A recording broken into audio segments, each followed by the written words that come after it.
So I've started doing a bit of gardening in the past few years, and let's be totally honest, I make it up as I go along. But somehow nature just does its thing and grows. Now look at this. This here is a carrot. Seriously. And here's a leek. And finally the crowd splitter, a stalk of Brussels sprouts. And it kind of doesn't matter how good a gardener I am, because in each seed there's genetic material ready and poised to burst out, reproduce if the conditions allow. Life wants to grow. In Matthew 13, Jesus said the kingdom of God is like a mustard seed.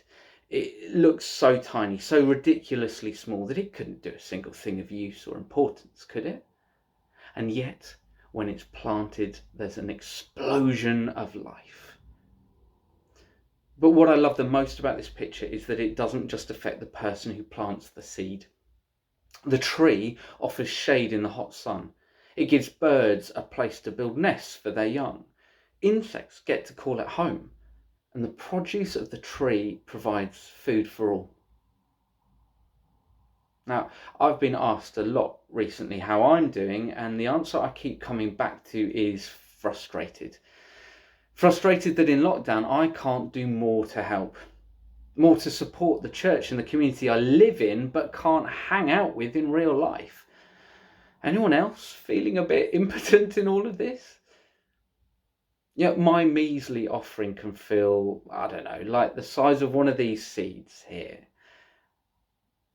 Ah, I can see where this is going now. Maybe my offering might only be the size of a seed, but if it's all I've got, then I might as well plant it, right?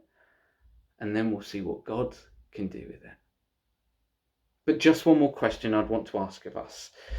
What's the content of the seed that we're planting? What's the genetic code that's going to reproduce from it? Is it doom and gloom, constantly looking for the negative? Is it out to put others down? Or does it in any way, shape or form resemble or hold a bit of the kingdom of God's DNA? Joyful in the face of despair, comforting in the midst of pain, realistic but hopeful for the future, questioning but faith-seeking. Now, I never really know if these things will all grow, but having planted some nearly a month ago, the first row of carrot seeds are finally starting to show their green shoots. I'm hopeful and praying for the rest. And with my seed of offering in the midst of lockdown and of yours, I'm praying the same. That you might begin to see green shoots from your tiny offering, and that it might contain beautiful God-filled DNA that makes such a difference that it would shock even you.